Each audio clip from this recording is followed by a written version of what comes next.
Dear మీ, బాగున్నారా? కొన్ని వద్దు అనుకున్నా వెంటాడుతూనే ఉంటాయి. అలాంటివి మీ జ్ఞాపకాలు. వాటి నుంచి తప్పించుకోవడానికి ప్రయత్నించి లాభం లేక ఊరుకున్నాను. ఆనందం అనే త్రాసు, అనుభూతి అనే తులసి దళానికి తప్ప మరి వేటికి తూగదనుకుంటా.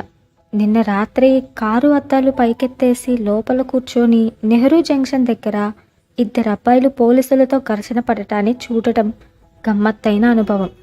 ఏదో ఇంగ్లీష్ పిక్చర్లో కామెడీ సీన్ గుర్తొచ్చింది. మీ రఫ్ ఉత్తరాలన్నీ చదివాను. ఒక్కో వాక్యం ఎంత బాగుందో. అసలెలా సంబోధించాలా అన్న చోటే 10 కాగితాల దాకా పాడు చేసినట్టున్నారు. మనసు లేంది నువ్వు లేవు, నువ్వు లేంది లోకం లేదు, లోకం లేంది బాధలు లేవు, ఇంకా ఆరాటం ఎవరికి, ఎవరి కోసం?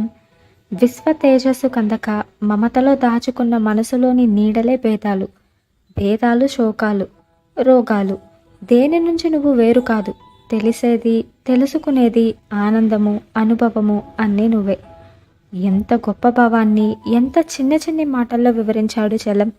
మీ ఉత్తరాల్లో ఇంకో వాక్యం నాకు బాగా నచ్చింది. నా ఈ భావాన్ని నీకు చెప్పటం కన్నా నాలో నేను దాచుకుంటేనే మనసు అంతరంగపు పొరల్లో అది నిక్షిప్తమై సంతోషాన్నిస్తుంది. చెప్పటం కన్నా చెప్పకపోవటంలో ఎక్కువ సంతోషం ఉంది కదూ అన్నది. నా అభిప్రాయం ఎప్పుడు తప్పు కాదు. పైకి ఎంతో మెటీరియలిస్టిక్గా కనపడే మీరు లోలోన ఎంత భావకులు, అవునా? మొన్న నాన్నగారు పుట్టినరోజు నాడు ఏదైనా కొనుక్కోమని ఇచ్చిన డబ్బుతో స్మగ్లింగ్ ఫోన్ పరికరాలు తెప్పించి ఆ విషయం ఇంట్లో చెప్పలేదు. డబ్బంటే నిర్లక్ష్యం ఎక్కువైందని అమ్మ ఓ 2 గంటల క్లాస్ తీసుకొని టకటకా ప్రైవేట్ చెప్పేసింది. లెసనే కాదు, నోట్స్ కూడా ఇచ్చింది. ఈ మధ్య మరీ అల్లరి చేస్తున్నానట. అల్లరి అంటే జ్ఞాపకం వచ్చింది. మొన్న చిలిపి పని చేశాను. మీ ఆఫీస్ ఎదురు ఫ్లాట్, నెంబర్ చెప్పను, కిటికీలో నుంచి మీ ఆఫీస్ గదిలోకి బైనాక్యులర్స్ పెట్టి నేను నా స్నేహితురాలు ఓ గంట సేపు వాదులాడుకుంటూ అల్లరి చేస్తూ చూసాం. ఇంతకీ విషయం ఏమిటంటారా? మాటి మాటికి మీరు క్రాఫ్ సర్దుకునేది కుడి చేత్తోనని నేను, ఎడమ చేత్తో అని నా స్నేహితురాలు. మీరెవరితో ఏకీభవిస్తారు ఎడిటర్జీ? కోపం వస్తే అసలే నవ్వనా వద్దా అన్నట్టుండే మీ మొహం మరీ బాగుంటుంది. నిజం. మా స్నేహితురాలంది, మీ నుదురు గోదావరి తిన్నెలా ఉందట. ఇంకా నయం, నోరు కృష్ణలంకలా ఉందనలేదు. ఇంకోసారి కాంప్లిమెంట్ చేశావంటే చంపేస్తానన్నాను. ఇక నా దినచర్య విషయానికి వస్తే 2 రోజుల నుంచి అమ్మ నాన్నగారు ఇంట్లో లేరు. నేనే గొప్ప పాకశాస్త్ర ప్రావీణురాలనమాట. ఇంట్లో మిగతా వాళ్ళకి కూడా పెద్ద దిక్కున నేనే. పెద్ద దిక్కు మా బామ్మ కూడా ఉందనుకోండి.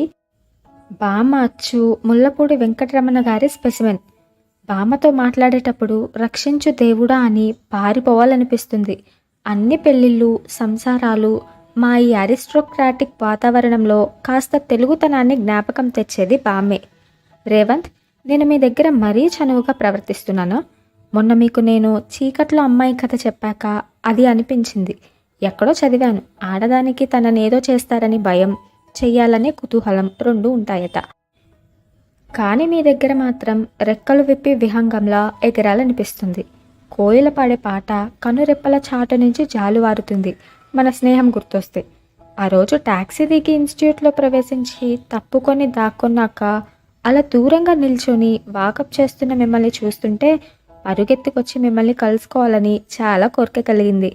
కష్టం మీద అంచుకున్నాను. ఎందుకో తెలీదు కానీ కళ్ళలో మెరిసిన మేఘమల్హార్ బుగ్గ వెంట సాగిన గుర్తు, ముఖేష్ పాట చెలిరే సజని గుర్తొచ్చింది. ముఖేష్ సైగలు గుర్తొస్తే రాత్రి కూడా ఒక కొత్త అందాన్ని సంతరించుకుంటుంది. అలా కాకపోయినా ఈ రాత్రి ఎంత బాగుందో.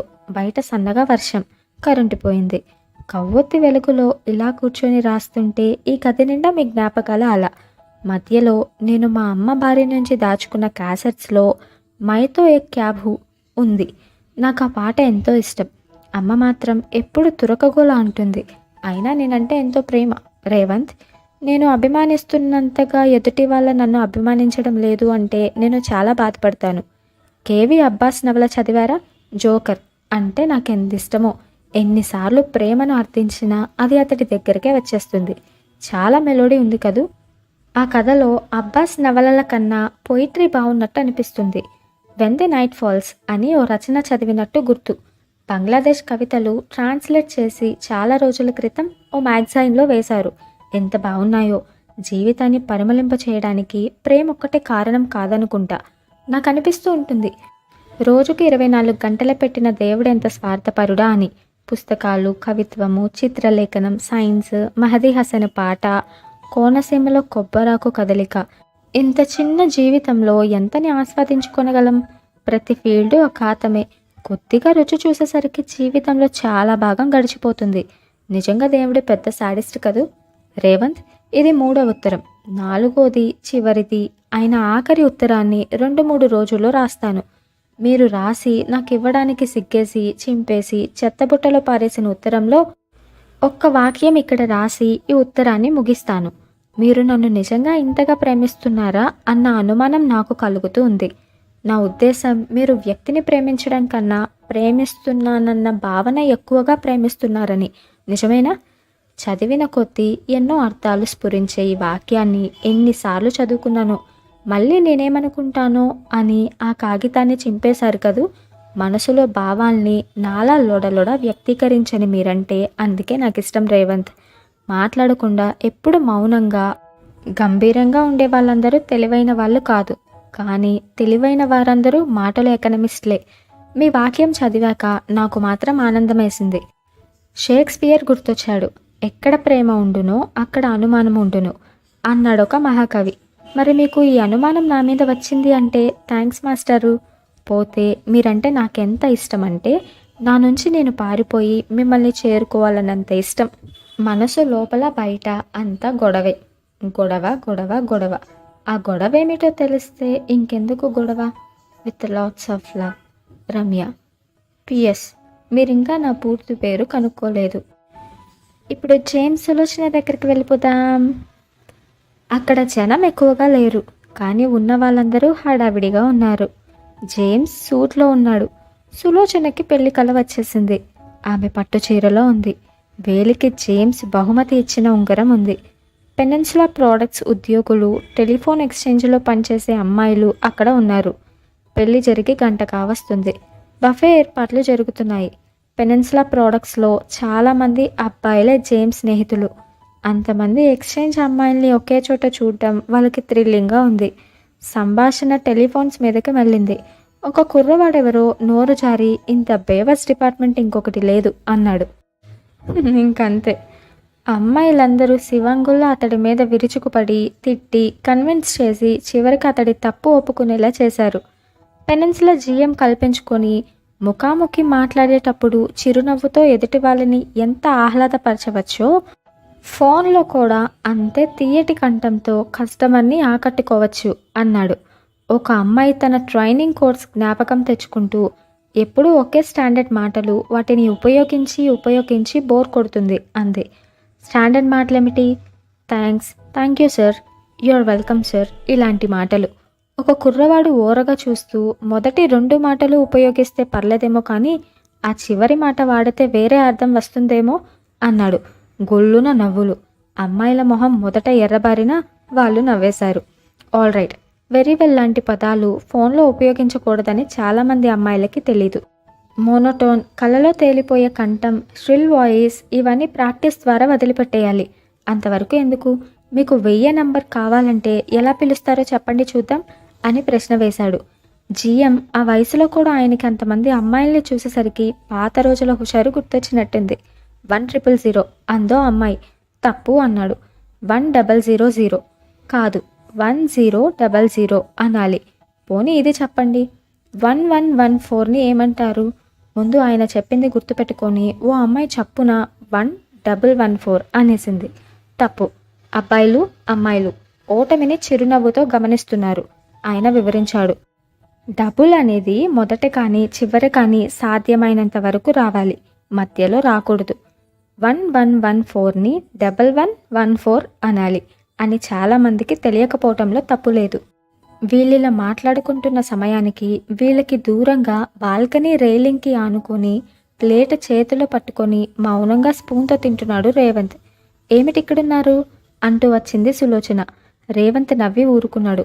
ఇద్దరి మధ్య నిశ్శబ్దం కొంతసేపు రాజ్యమేలింది. నిశ్శబ్దాన్ని చీలుస్తూ ఆమె, జేమ్స్ మీకు ఎంతకాలం నుండి తెలుసు అని అడిగింది. దాదాపు 10 సంవత్సరాల నుంచి అన్నాడు రేవంత్. మళ్ళీ నిశ్శబ్దం.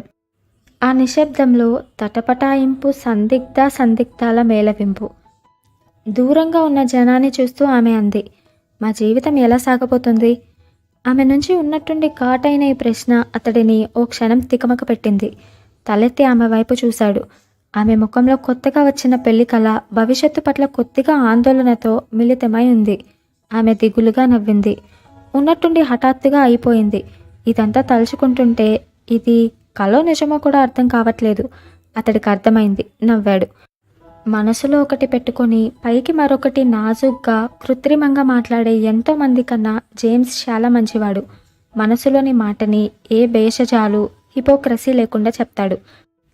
అందుకే అతడి మాటలు కరుగ్గా, అతడి భావాలు అపాయకరంగా కనపడతాయి. వాటికి ముసుగు వెయ్యడు కాబట్టి. తన ప్రవర్తనకి, తమ మాటలకి చాలా నిజాయితీతో లంకె వేయగల మనుషులు ఈ కాలంలో అరుదు. కానీ అతడు చాలా ఫ్రీగా సెక్స్ గురించి, స్త్రీ పురుష సంబంధాల గురించి మాట్లాడడం నాకు భయంగా ఉంది. మా వైవాహిక జీవితంలో దీని ప్రభావం ఎలా ఉంటుందో అని. అతడు పెరిగిన పరిస్థితులు అలాంటివి అన్నాడు రేవంత్. ఒక మనిషి మీద అతడి చుట్టూ ఉన్న పరిస్థితుల ప్రభావం చాలా పడుతుంది. వాటి నుంచి బయటపడి తనకిష్టమైన వ్యక్తిత్వాన్ని నిర్మించుకోవడానికి అతడు కొంచెం టైం పడుతుంది. కొంతమంది చాలా తొందరగా ఈ మార్పు సాధించగలిగితే, చాలామంది తమ మొత్తం జీవితకాలంలో దీన్ని సాధించలేరు. ఈ ఎవల్యూషన్ గురించి థామస్ హారిన్ అనే సైకియాట్రిస్ట్ బాగా వివరించాడు. వీలైతే బార్న్ టు విన్ అనే పుస్తకం చదవండి. జేమ్స్ మనస్తత్వం బాగా అర్థమవుతుంది. చాలా గొప్ప ట్రాన్సాక్షనల్ ఎనాలిసిస్ ఉంది. అందులో మనిషి యొక్క జీవితం పుట్టినప్పటి నుంచి ప్రారంభమవుతుంది అనుకుంటే, మొదటి స్థితి నేను బాగాలేను, ప్రపంచం బాగాలేదు అనేది. పసిపిల్ల ఏడవడం దీనికి గొప్ప ఉదాహరణ. దీని తర్వాత స్టేజి నేను బాగాలేను, ప్రపంచం అంతా బాగానే ఉంది అనేది. 7 ఏళ్ల కుర్రవాడిని ఇంట్లో వదిలేసి తల్లిదండ్రులు సినిమాకి వెళ్తుంటే వాడు ఏడ్చే ఏడుపు లాంటిది ఇది. ఇది కూడా దాటితే 3వ స్టేజ్ వస్తుంది. నేను బాగున్నాను, ప్రపంచమే బాగలేదు అనేది. 15-20 సంవత్సరాల మధ్య అబ్బాయిలకి అమ్మాయిలకి తమ స్వశక్తి మీద విపరీతమైన నమ్మకము, ఇంటి సభ్యుల మీద అకారణమైన కోపము, తల్లిదండ్రులతో మాట్లాడాలంటే నిరాసక్తత, తనని ఎవరూ గుర్తించడం లేదన్న తపన ఈ స్టేజ్లో కలుగుతుంది. ఇది కూడా దాటితే ఆఖరిదే, అత్యుత్తమైనది. అయితే ఐఎమ్ ఓకే, యూఆర్ ఓకే అన్న స్టేజ్ వస్తుంది. 100-99 మంది ఈ స్థితి చేరుకోలేరు. ఒక స్థితిలో నుంచి మరో స్థితిలోకి ఎంత తొందరగా వెళ్ళిపోతే అంత మంచిది. ప్రతి మనిషి ఈ 4 స్టేజీల్లోనూ ఏదో ఒక స్థితిలో ఉంటాడు. దురదృష్టవశాత్తు జేమ్స్ మొదటి స్థితి అయిన I'm not okay, you're not okay స్టేజ్లోనే ఉన్నాడు. ఈ చైల్డ్ స్థితి నుంచి అతడిని అడల్ట్ స్టేజ్కి మీరు తీసుకురావాలంటే మీరు పేరెంట్గా మారాలి. మగవాడి జీవితానికి ఈ ఆలంబనని ఇవ్వటానికే దేవుడు స్త్రీని సృష్టించాడనుకుంటా. తనెవరో తెలియపరచకుండానే నా మీద అంత ప్రభావం చూపించిన ఫోన్లో ఆడపిల్ల దీనికి ఉదాహరణ. ఎందుకో తెలియదు కానీ వెన్నెల్లో ఆడపిల్ల ప్రసక్తి రాగానే సులోచన పెదాల మీద నవ్వు వెలిసింది.